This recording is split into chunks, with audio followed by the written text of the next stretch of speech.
ಚಿಕ್ಕಬಳ್ಳಾಪುರ ಜಿಲ್ಲೆಯ ಜಂಗಮಕೋಟೆ ಹೋಬಳಿಯ ಸುಮಾರು 13 ಗ್ರಾಮಗಳ ಫಲವತ್ತಾದ ಕೃಷಿ ಭೂಮಿಯನ್ನ ಕೆಐಎಡಿಬಿ ಮೂಲಕ ಸ್ವಾಧೀನಪಡಿಸಿಕೊಳ್ಳುವುದನ್ನು ವಿರೋಧಿಸಿ ಹೋರಾಟ ನಡೆಸುತ್ತಿರುವ ಕರ್ನಾಟಕ ರಾಜ್ಯ ರೈತ ಸಂಘ ಹಾಗೂ ಹಸಿರು ಸೇನೆ ನೇತೃತ್ವದ ರೈತರು ಶುಕ್ರವಾರ ಜಿಲ್ಲಾಧಿಕಾರಿ ಕಚೇರಿಯಿಂದ ಬೆಂಗಳೂರಿನ ವಿಧಾನಸೌಧದವರೆಗೂ ಬೈಕ್ ರ್ಯಾಲಿ ಹಮ್ಮಿಕೊಂಡರು.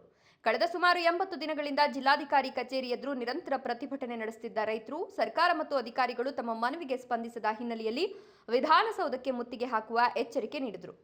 ಅದರಂತೆ ರೈತ ಸಂಘದ ರಾಜ್ಯಾಧ್ಯಕ್ಷ ಕೋಡಿಹಳ್ಳಿ ಚಂದ್ರಶೇಖರ್, ಆನಂದ ಗುರೂಜಿ, ದಲಿತ ಮುಖಂಡ ಎನ್ ಮೂರ್ತಿ ಹಾಗೂ ಬಿಜೆಪಿ ಜಿಲ್ಲಾಧ್ಯಕ್ಷ ಸಿಕಲ್ ರಾಮಚಂದ್ರೇಗೌಡ ನೇತೃತ್ವದಲ್ಲಿ ಬೃಹತ್ ಬೈಕ್ ರ್ಯಾಲಿ ಆರಂಭಿಸಲಾಯಿತು.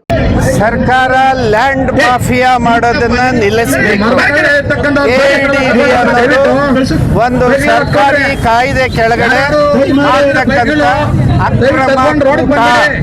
ಇದನ್ನ ಕೈ ಬಿಡಬೇಕು.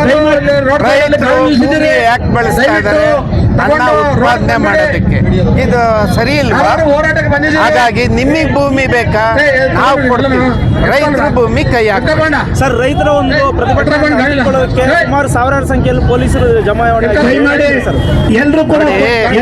ಸರ್ಕಾರ ರೈತರಿಗೆ ಒಂದು ನ್ಯಾಯನ ಕೊಡಿಸೋದಕ್ಕೆ ಸಾಧ್ಯ ಆಗದೇ ಇದ್ದಾಗ ಈ ಒಂದು ಪೊಲೀಸ್ ಬಲವನ್ನ ಬಳಕೆ ಮಾಡ್ತಾರೆ. ಅದಕ್ಕೆ ಹೇಳ್ತಾ ಇದೀವಿ, ನಿಮಗೆ ಸತ್ಯ ಮಾತಾಡೋದಕ್ಕೆ ದಮ್ಮಿಲ್ಲ ನಿಮ್ಗೆ. ಡಿ.ಕೆ. ಶಿವಕುಮಾರ್ ಅವರೇ, ಈ ಪೊಲೀಸ್ ಯಾಕೆ ಬಳಕೆ ಮಾಡ್ತಾರೆ? ಹಾಗಾಗಿ ನಿಮ್ ಪೊಲೀಸ್ ಏನೇ ಇರ್ಲಿ ಅದನ್ನ ಮೀರಿ ಹೋಗೋ ಶಕ್ತಿ ನಮ್ಗಿದೆ.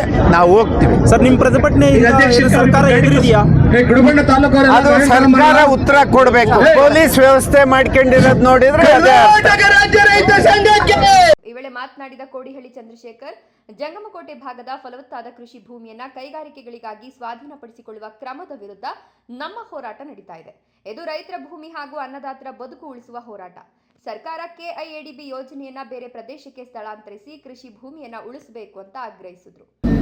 10 ಎಕರೆ ಕಾಂಪೌಂಡ್ ಹಾಕಿರ್ತಕ್ಕಂಥದ್ದು ಇನ್ನೂ ಉಳಿದಿದೆ, ಕೈಗಾರಿಕೆಗಳು ಬಂದಿಲ್ಲ. ಯಾಕೆ ನಿಮ್ಗೆ ನಾಚಿಕೆ ಆಗಲ್ವಾ? ಯಾಕೆ ನೀವು ಅದನ್ನು ಕೇಳಲ್ಲ? ಯಾಕೆ ಕೈಗಾರಿಕೆ ಬಂದಿಲ್ಲ ಅಂತ ನೋಡ್ತಾ ಇಲ್ಲ? ಸರ್ಕಾರದಲ್ಲಿರ್ತಕ್ಕಂಥ ಮಂತ್ರಿಗಳಿಗೆ, ಮುಖ್ಯಮಂತ್ರಿಗಳಿಗೆ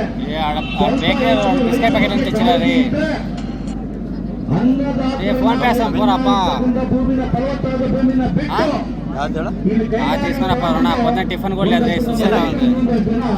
ನನ್ನ ಬಗ್ಗೆ ಕೆಟ್ಟದಾಗಿ ಮಾತಾಡ್ತಾ ಇದ್ರು. ರಾಮಚಂದ್ರಗೌಡರಿಗೆ ಕೈಗಾರಿಕೆ ಬರೋದಕ್ಕೆ ಬರುತ್ತಲ್ಲ ಅದು ನಮ್ಗೆಲ್ಲ ಹೇಳ್ತೀನಿ,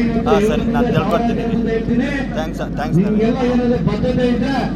ಇಲ್ಲೆಲ್ಲ ಕೈಗಾರಿಕೆ ಬಂದಿಲ್ಲ ಇಲ್ಲ, ಅವ್ರನ್ನ ಗಲಾಪಟ್ಟೆ ಇಟ್ಕೊಳ್ರಿ. ಕೈಗಾರಿಕೆ ತಂದ್ರೆ ಕೇಳಿ. 10 ಎಕರೆ ಇವತ್ತು ಅದ್ರ ಬೆಲೆ ಇವತ್ತು 100 ಕೋಟಿ. ಬರೀ 20 ಲಕ್ಷ 30 ಲಕ್ಷ ಕೊಟ್ಟಿರ್ತಕ್ಕಂಥ ರೈತರು ಇವತ್ತು ಆ ದುಡ್ಡನ್ನ ಖರ್ಚು ಮಾಡಿಕೊಂಡು ಅವ್ರ ಮಕ್ಕಳೆಲ್ಲ ಒಂದು ದೇವನಹಳ್ಳಿ ಏರ್ಪೋರ್ಟ್ ಅಲ್ಲಿ ಕೂಲಿ ಕೆಲಸ ಮಾಡ್ತಾ ಇದ್ದಾರೆ. 100 ಕೋಟಿ ಬೆಲೆ ಬಾಳ್ತಕ್ಕಂಥ ರೈತರ ಮಕ್ಕಳು ಇವತ್ತು ಕೂಲಿ ಮಾಡ್ತಾ ಇದ್ದಾರೆ. ತಮ್ಮ ಬರೋ ಗತಿನ ಅದನ್ನೇ, ತಮ್ಮ ಮಕ್ಕಳು ಬರೋ ಗತಿನ ಅದನ್ನೇ. ಸುಮ್ಮನೆ ಸಮಾಧಾನವಾಗಿದ್ದೀರಾ? ತಮ್ಮ ಮಕ್ಕಳಿಗೆ 100 ಕೋಟಿ ಬೆಲೆ ಬರ್ತಕ್ಕಂಥ ಜಮೀನು ನಾಳೆ ಬೆಳಗ್ಗೆ ನಿಮ್ಮ ಮಕ್ಕಳೆಲ್ಲ ಕೂಲಿ ಕಾರ್ಮಿಕರಾಗ್ತಾರೆ. ಇವತ್ತು ಮುಂದಕ್ಕೆ ಹಾಕಿದ್ದೀರಾ, 81 ದಿವಸ ಆಗಿದೆ. ಈ ಜಮೀನು ಬಿಡುವವರೆಗೂ ಇಡೀ ಜಿಲ್ಲೆ ಬಿಜೆಪಿ ವತಿಯಿಂದ ಕೂಡ ನಿಮ್ಮಲ್ಲಿ ನಾವು ಇರ್ತೇವೆ. ಜಮೀನು ಬಿಡ್ತಕ್ಕಂಥದ್ದು ಯಾವುದೇ ಸಂದರ್ಭ ಬಿಡುವಾಗ ತಾವು ಗಟ್ಟಿಯಾಗಿ ಇಲ್ಲಿಂದ ಪೊಲೀಸರು ದಯಮಾಡಿ ಇವ್ರಿಗೆ ಯಾರಿಗೆ ಒಂದು ದಯಮಾಡಿ ಇದಕ್ಕೆ ಒಂದು ಸೊಲ್ಯೂಷನ್ ಬರೋವರೆಗೂ ಯಾರನ್ನು ತಡಿಬೇಡಿ. ಸರ್ಕಾರದಿಂದ ಏನಾದರೂ ಅನುಮತಿ ಇದ್ರೆ, ನಿಮ್ಗೆ ಆರ್ಡರ್ ಇದ್ರೆ ತಾವು ತೋರಿಸಿ. ಇಲ್ಲ ಅಂತ ಹೇಳಿದ್ರೆ ರೈತರನ್ನ ಹೊಟ್ಟೆ ಹೊರಿಸಿದ್ರೆ ಸರ್ಕಾರದ ಕೂತರು ಕೂಡ ಮತ್ತೆ ಕೆಳಗಡೆ ಇರಬೇಕಾಗುತ್ತೆ. ಹೀಗಾಗಿ ರೈತರು ಹೊಟ್ಟೆ ಹೊರಿಸ್ಬೇಡ ಅಂತ ಹೇಳ್ಬಿಟ್ಟು ಈ ಒಂದು ಆಗ್ರಹ ಮಾಡ್ತೀವಿ. ನಮಸ್ಕಾರ. ಬಿಜೆಪಿ ಜಿಲ್ಲಾಧ್ಯಕ್ಷ ಸಿಕಲ್ ರಾಮಚಂದ್ರೇಗೌಡ ಮಾತನಾಡಿ, ರೈತರ ಪರವಾಗಿ ಬಿಜೆಪಿ ಸದಾ ನಿಲ್ಲಲಿದೆ. ಯಾವುದೇ ಕಾರಣಕ್ಕೂ ರೈತರ ಹೋರಾಟವನ್ನು ಹತ್ತಿಕ್ಕಲು ಅವಕಾಶ ನೀಡೋದಿಲ್ಲ ಅಂತ ಹೇಳಿದ್ರು. ರ್ಯಾಲಿಗೆ ಆರಂಭದಲ್ಲಿ ಅವಕಾಶ ನೀಡಿದ ಪೊಲೀಸರು ಸುಮಾರು 2 ಕಿಲೋಮೀಟರ್ ದೂರ ಸಾಗಿದ ಬಳಿಕ ತಡೆ ಹಿಡಿದ್ರು. ಪ್ರತಿಭಟನೆಯಲ್ಲಿ ಸುಮಾರು 1,500 ರೈತರು ಭಾಗವಹಿಸಿದ್ರೆ ಪೊಲೀಸ್ ಇಲಾಖೆ ಹೆಚ್ಚಿನ ಸಂಖ್ಯೆಯಲ್ಲಿ ಬಂದೋಬಸ್ತ್ ಕೈಗೊಂಡಿತ್ತು. ಕಳೆದ 70 ದಿನಗಳಿಂದ ಜಿಲ್ಲಾಧಿಕಾರಿಗಳ ಕಚೇರಿಯಿಂದ ಏನು ಕೆಲವು ರೈತರು ಧರಣಿಯನ್ನು ಮಾಡ್ತಾ ಇದ್ದಾರೆ. ಅವರು ನಮ್ಮ ಕೋರಿಕೆ ಇದೆ, ಆ ಕೋರಿಕೆಯನ್ನು ಈಡೇರಿಸಬೇಕು ಅನ್ನೋ ನಿಟ್ಟಿನಲ್ಲಿ ಧರಣಿಯನ್ನು ಮಾಡ್ತಾ ಇದ್ದಾರೆ. ಈಗಾಗಲೇ ಆ ಧರಣಿಗೆ ಪೂರಕವಾಗಿ ಅನೇಕ ಸುತ್ತುಗಳ ಚರ್ಚೆ ಮಾತುಕತೆ ಆಗಿದೆ. ಮಾನ್ಯ ಸಚಿವರ ಹಂತದಲ್ಲಿ ಚರ್ಚೆ ಆಗಿದ್ದಾವೆ. ಅದೇ ರೀತಿ ಇಲಾಖೆಯ ಹಿರಿಯ ಅಧಿಕಾರಿಗಳ ಹಂತದಲ್ಲಿ ಚರ್ಚೆ ಆಗಿದೆ. ಎಲ್ಲ ಹಂತದಲ್ಲಿ ಚರ್ಚೆ ಆದರೂ ಕೂಡ ಅದು ಒಂದು ತಾರ್ಕಿಕ ಹಂತಕ್ಕೆ ಹೋಗಿಲ್ಲ.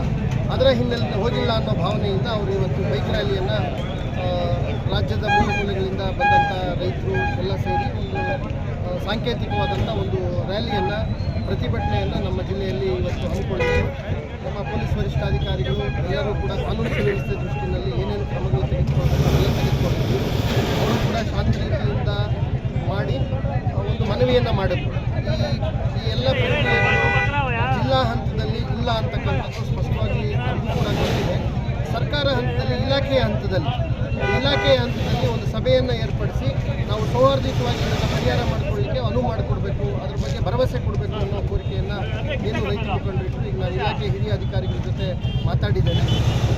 ಹಿರಿಯ ಅಧಿಕಾರಿಗಳು ಖಂಡಿತವಾಗೂ ಇಲಾಖೆ ಹಂತದಲ್ಲಿ ಒಂದು ಮೀಟಿಂಗನ್ನು ಆದಷ್ಟು ಶೀಘ್ರವಾಗಿ ನಾವು ಮಾಡಿಕೊಡ್ತೇವೆ, ಶೆಡ್ಯೂಲ್ ಮಾಡಿ ಅದನ್ನು ನಿಗದಿ ಮಾಡಿ ನಿಮಗೆ ಮಾಹಿತಿ ಕೊಡ್ತೇವೆ ಅನ್ನೋ ಸೂಚನೆಯನ್ನು ಕೊಟ್ಟಿದ್ದಾರೆ. ಅದನ್ನು ನಾವು ರೈತರಿಗೆ ತಿಳಿಸಿದ್ದೇವೆ. ಸೌಹಾರ್ದಯುತವಾಗಿ ಒಂದು ಧರಣಿಯನ್ನು ಕೈಬಿಟ್ಟು ಸಮಯಾವಕಾಶವನ್ನು ಸಂಘಟನೆಯವರು ಕೂಡ ಕೊಟ್ಟಿದ್ದಾರೆ, ರೈತ ಸಂಘಟನೆಯವರು ಕೂಡ ಕೊಟ್ಟಿದ್ದಾರೆ. ಹಾಗಾಗಿ ಆ ಮಾಹಿತಿಯನ್ನು ಅವರು ಕೊಟ್ಟಿದ್ದೇವೆ.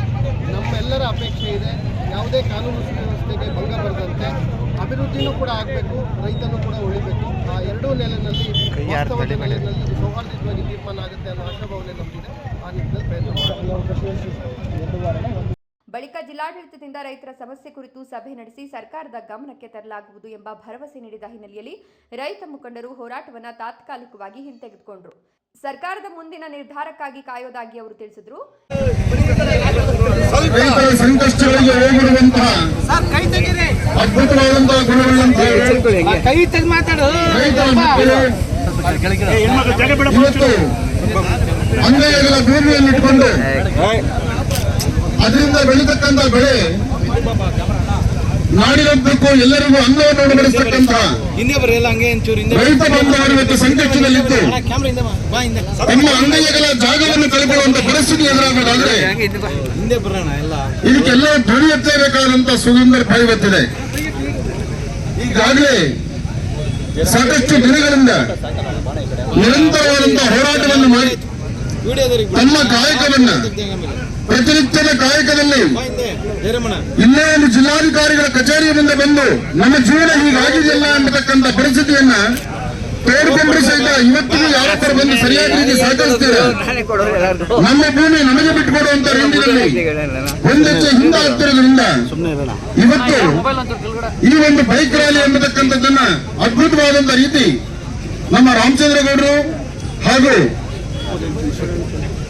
ನಮ್ಮ ಕೋಡಿಹಳ್ಳಿ ಚಂದ್ರಶೇಖರ್ ಅವರು, ರಾಮಚಂದ್ರ ಅವರು ಹಾಗೂ ಭಕ್ತರಳ್ಳಿ ಭೈರೇಗೌಡರು, ಮೂರ್ತಿರವರು, ಮೂರ್ತಿರವರು, ಹೀಗೆ ರಾಜಣ್ಣವರು, ರೈತ ಬಾಂಧವರು ಒಟ್ಟಾಗಿ ಹೇಳಬೇಕಂದ್ರೆ ಎಲ್ಲಾ ರೈತ ಬಾಂಧವರು, ಎಲ್ಲಾ ಪತ್ರಿಕಾ ಮಾಧ್ಯಮದ ಮಿತ್ರರು ಹಾಗೂ ಎಲ್ಲಾ ಜನ ಸರ್ಕಾರದ ಪೊಲೀಸ್ ಸಿಬ್ಬಂದಿ ಸಹಿತ ಇದರಲ್ಲಿದ್ದಾರೆ. ತಪ್ಪೇನಿಲ್ಲ, ಯಾಕೆಂದ್ರೆ ಪೊಲೀಸ್ ಸಿಬ್ಬಂದಿಯವರು ಅವ್ರದ್ದು ಜಾಗ ಇದೆ, ಆದ್ರೆ ಕಾಯಕ ಕರ್ತವ್ಯ ಮಾಡಬೇಕಾಗಿದೆ. ಅವರು ಆ ಕರ್ತವ್ಯ ಮಾಡಬೇಕು, ನಮ್ಮ ಹಸಿವನ್ನು ನಾವು ಬೇಡ್ಕೋಬೇಕು. ಇವತ್ತು ಸರ್ವಕಾಲ ಅನ್ನವನ್ನು ಅನುಭವಿಸತಕ್ಕಂಥ ರೈತ ಪ್ರತಿ ಕಾಲಕ್ಕೂ ಸಹಿತ ಸಂಕಷ್ಟದಲ್ಲಿದ್ದಾನೆ. ಆ ರೈತರ ಸಂಕಷ್ಟವನ್ನ ನೋಡಿ ಎಲ್ಲೋ ಒಂದು ಕಡೆ ಮರೆಮಾಚಿಕೊಂಡು ಹೋಗ್ತೀರಾ, ಅವರಿಗೆ ಬೇಕಾದ ಸವಲತ್ತನ್ನು ಒದಗಿಸಬೇಕಾದ್ದು ನ್ಯಾಯಬದ್ಧವಾದಂತಹ ಧರ್ಮವಿದೆ. ಈ ಸಂದರ್ಭದಲ್ಲಿ ಬೈರೇಗೌಡ, ರಾಜಣ್ಣ, ನಾರಾಯಣಸ್ವಾಮಿ, ರಮೇಶ್, ಗೋಪಾಲ್, ಗಿರೀಶ್ ಸೇರಿದಂತೆ ನೂರಾರು ರೈತರು ಭಾಗವಹಿಸಿದ್ರು.